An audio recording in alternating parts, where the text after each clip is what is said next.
शिव पुराण कहती है जिस दिन तुम्हारे भीतर विश्वास प्रबल हो जाता है, जिस दिन तुम्हारे भीतर विश्वास दृढ़ हो जाता है, उस दिन शिव आपकी झोलियों में खुशियां देना प्रारंभ कर देगा।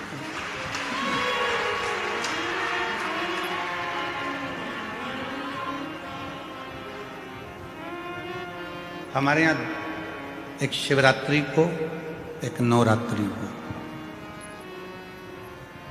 एक है शिवरात्रि और एक है नवरात्रि। इनको जोड़ा गया है रात्रि से, इनको दिन से नहीं जोड़ा गया, इनको रात्रि से जोड़ा गया।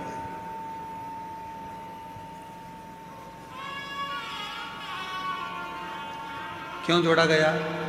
कि शिवरात्रि कहती है, नवरात्रि कहती है कि हर रात्रि के बाद में एक सुबह आना, उसी तरह हर दुख के बाद एक सुख की घड़ी जरूर आना।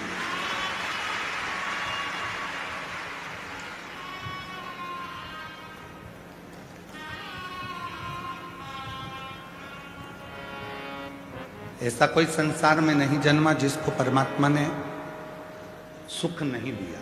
थोड़ा संघर्ष हो सकता है, थोड़ा संघर्ष होगा, थोड़ा परिश्रम होगा, पर शिव देगा जी। और हम कहती है रात्रि आती है तो सुबह भी आए।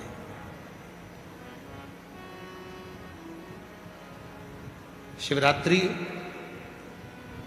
हर महीने आती है, हर महीने शिवरात्रि आकर कहती है, और प्रत्येक महीने की शिवरात्रि का अपना अपना एक नियम है।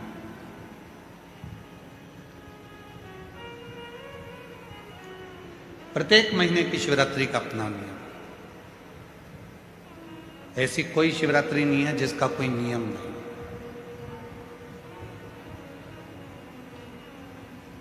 और प्रत्येक शिवरात्रि अलग अलग फल भी देती है।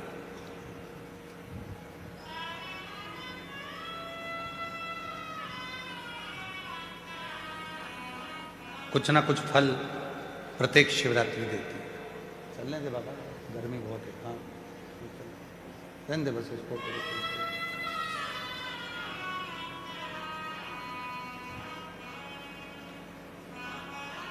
प्रत्येक शिवरात्रि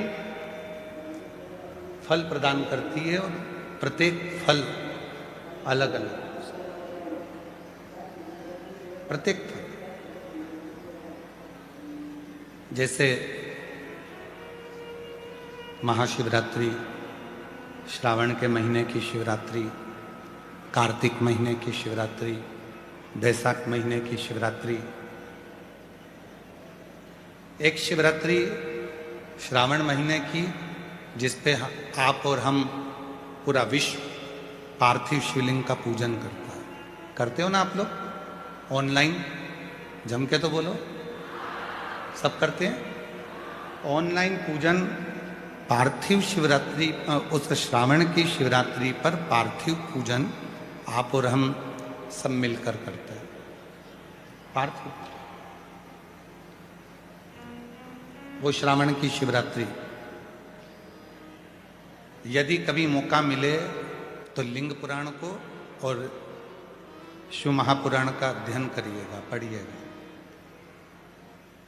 उसमें वर्णन आता है श्रावण महीने की जो शिवरात्रि होती है, उस शिवरात्रि पर यदि कोई मनुष्य भूलवश भी मट्टी के भी यदि ढेले को उठाकर उस पर जल चढ़ा देता है तो उसके घर में कभी संपदा की कमी नहीं आती।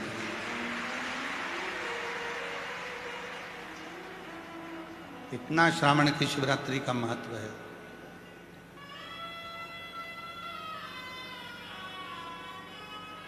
अब दुनिया के लोग केवल महाशिवरात्रि को मानते थे, सावन की शिवरात्रि किसी के स्मरण में नहीं रहती। और जब सावन की शिवरात्रि स्मरण में नहीं रहती थी तो वो सावन के महीने में ऐसे ही निकल जाती थी। पर जब से शिव भक्तों ने शिव महापुराण की कथा को सुनना प्रारंभ करा, कथा श्रवण करना जब प्रारंभ किया, तो उनके स्मरण में ये शिवरात्रि की महत्वता आई। और शिवरात्रि की महत्वता आई तो आज पूरे भारत, संपूर्ण देशवासियों ने जब भगवान शंकर की आराधना, एक लोटा जल और श्रावण के महीने की शिवरात्रि की पार्थिव पूजन करी और अपना संघर्ष, अपनी मेहनत, परिश्रम सबने जो करना प्रारंभ करा, तो आज हमारा भारत फिर उन्नति की ओर बढ़ गया।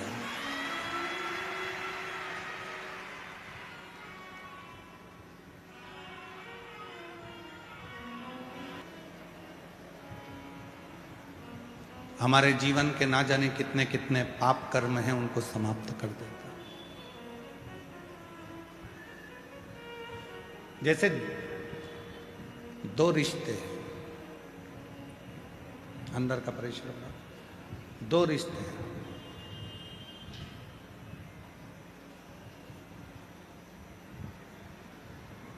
एक आपका परिवार से रिश्ता, इसकी एक उम्र होती है।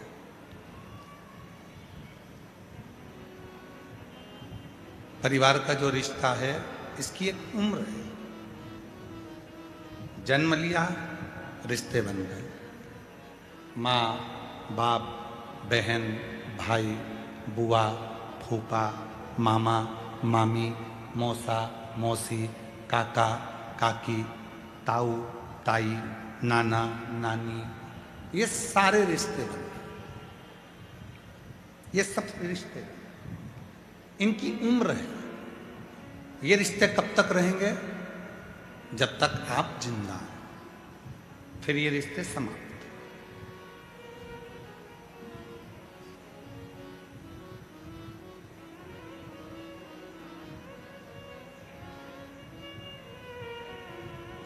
वो रिश्ते फिर समाप्त हो जाते हैं। एक रिश्ता वो होता है जो जन्म लेने के बाद से मरने तक रहता है, और एक रिश्ता वो होता है जन्म नहीं लिया उसके पहले से लेकर मरोगे उसके बाद तक एक रिश्ता चलता है।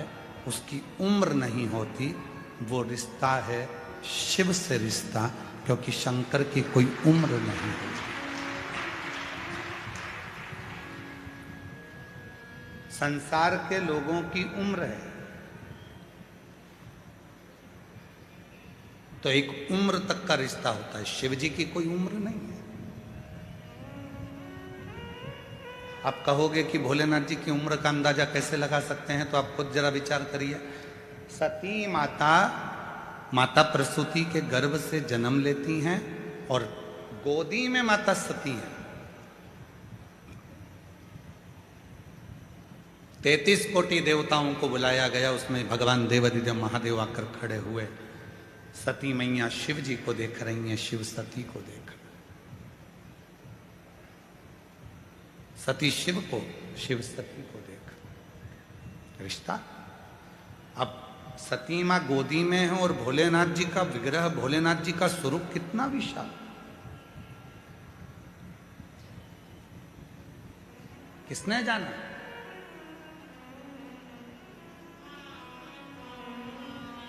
महाराज,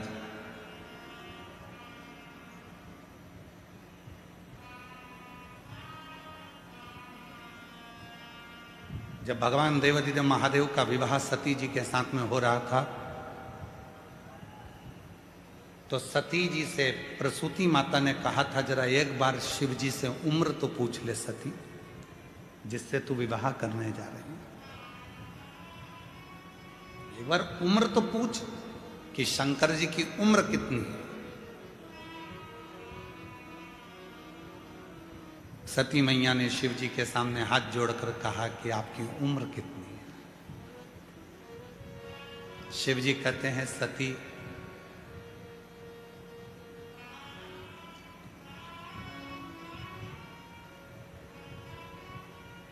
ए सती, तेरे 88 लाख जन्म तो मैंने अपनी आंखों से देखे हैं। कितने जन्म? 88 लाख जन्म तेरे मैंने अपनी आंखों से देखे हैं, और तेरे पिता के करोड़ों करोड़ों जन्म मैंने इन नेत्रों से देखे हैं। अब तू अंदाजा लगा ले कि मेरी उम्र कितनी हो। और दक्ष प्रजापति के पिता को भी लेकर आओ, और उनके करोड़ों जन्म मैंने देखे हैं। और दक्ष प्रजापति के पिता दादाजी को भी लेकर आओ, उनके करोड़ों जन्म मैंने देखे हैं।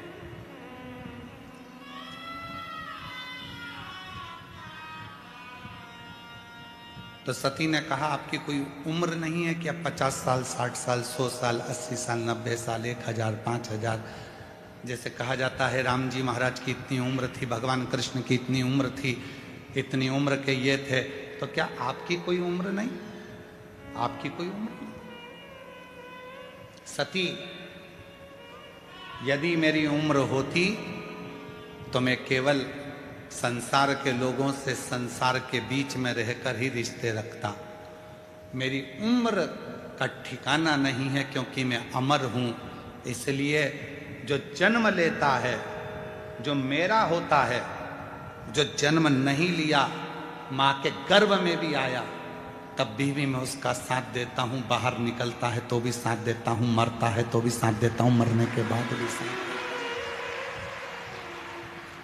एक रिश्ता, एक संबंध जो मुझसे दुनिया के लोग जोड़ लेते हैं, वो संबंध वो प्रबल संबंध होता है कि वो संबंध कभी खत्म नहीं होता, समाप्त ही नहीं होता। जिसने वेद को, शास्त्र को पढ़ा है, ध्यान करा है, स्मरण करा है, वो जिंदगी में पहचान गया कि शिव है क्या।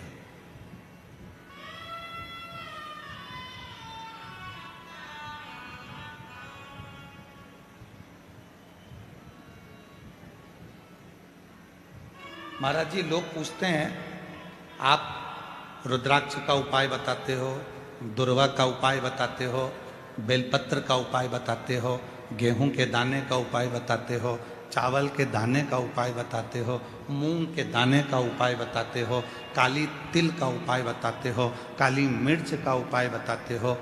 क्या ये सब हमारे पुराणों में, शास्त्रों में है? महाराज जी, मैं निवेदन करूंगा,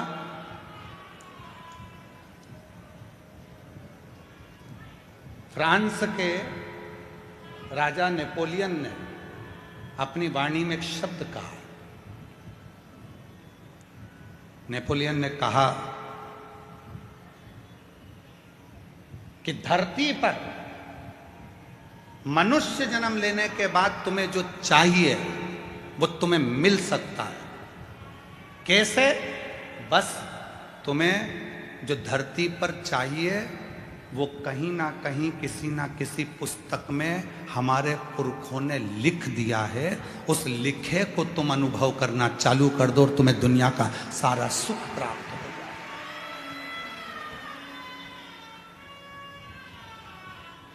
महाराज,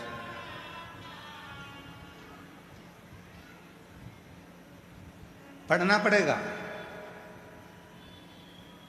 पहले टीवी कम थी, पुस्तक ज्यादा थी।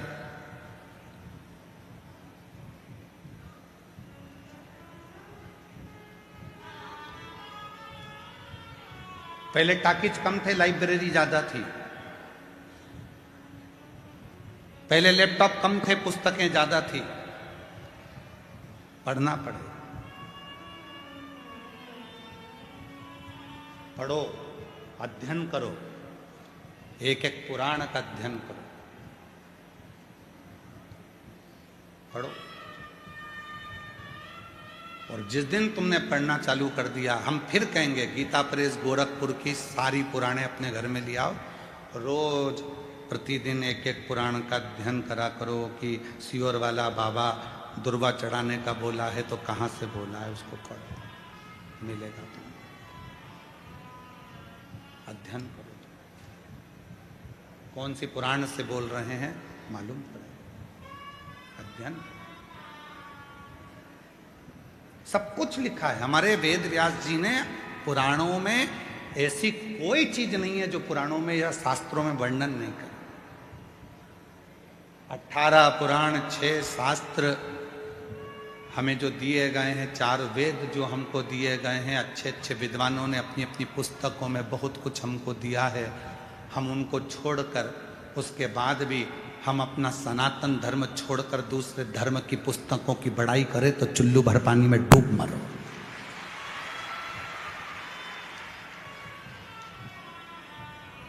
अपने सनातन धर्म की पुस्तकों को छोड़कर, 4 वेदों को छोड़कर, 6 शास्त्र को छोड़कर, 18 पुराणों को छोड़कर, और हमें दूसरा धर्म यदि पसंद आ रहा है कि उनकी उसमें ये लिखा था तो उनके उसमें ये लिखा था तो उनके उसमें ये लिखा था। हमारे पुराणों में, हमारे शास्त्रों में, हमारे वेदों में कम लिखा है।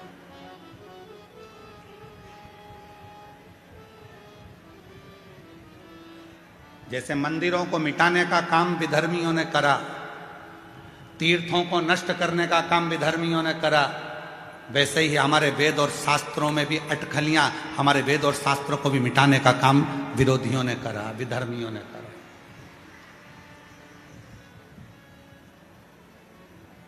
पढ़ता नहीं है व्यक्ति, बस कह देता सियोर वाले महाराज जी ने कहा था, ये करा वो करा। सियोर वाले महाराज जी ने बोला था कि बेलपत्र को ऐसे चढ़ाना, ऐसे। एक बेलपत्र की डंडी की दिशा की भी मूलता रहती है कि डंडी कहां रखना।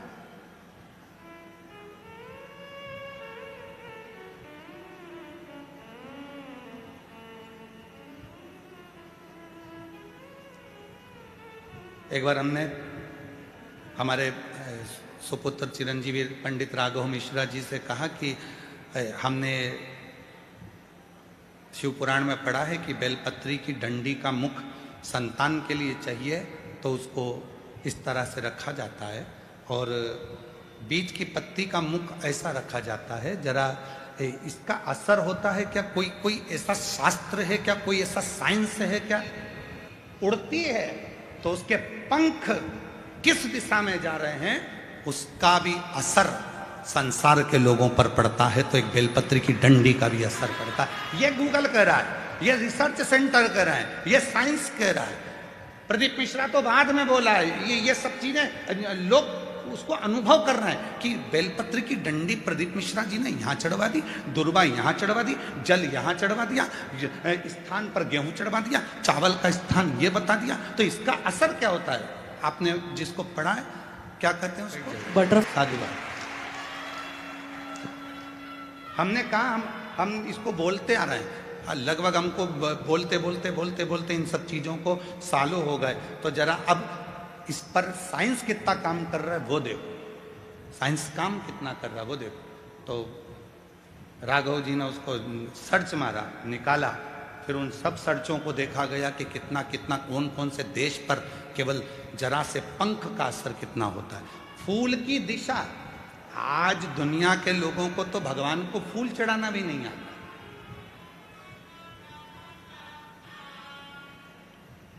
हम आपसे पूछें कि शिव जी को फूल कैसे चढ़ाया जाता है, हम आपसे पूछें कि भगवान को फूल कैसे चढ़ाया जाता है, तो आप फूल दो जरा।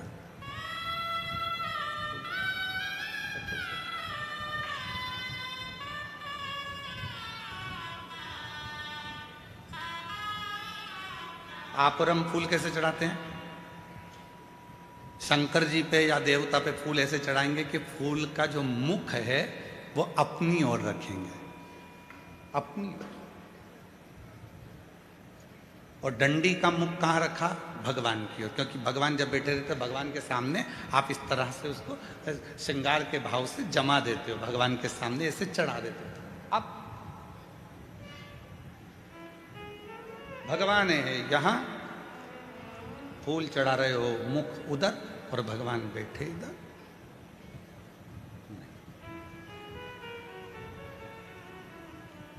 डंडी का मुख अपनी ओर हो और फूल का मुख मेरे परमात्मा की ओर हो। परमात्मा किसी को दिया जाता है तो उसको डंडी से नहीं दिया जाता, उसको पुष्प का अग्र भाग दिखाया जाता है। जब फूल का आगे का भाग उसको दिखाते हैं तो वो समझ जाता है कि डंडी में कांटे हैं और इसने अपनी जिंदगी में सारे कांटों को संभाल कर रखा है, तो इसकी जिंदगी को मुझे फूल की तरह कर देना है। वो समझ जाता है, वो समझता है। अब हम परमात्मा को रिझा रहे हैं, रोज मंदिर जा रहे हैं, भोलेनाथ जी कृपा करना, भोलेनाथ जी दया करना, भोलेनाथ जी मैं तेरी शरण में हूँ, शिव जी कृपा करना, संतोषी माता कृपा करना, राम जी कृपा करना, गणेश जी कृपा करना, भवानी कृपा करना। सबने भगवान के सामने फूलों को जमा दिया, श्रृंगार कर दिया, पर फूल का मुख परमात्मा की ओर नहीं कर।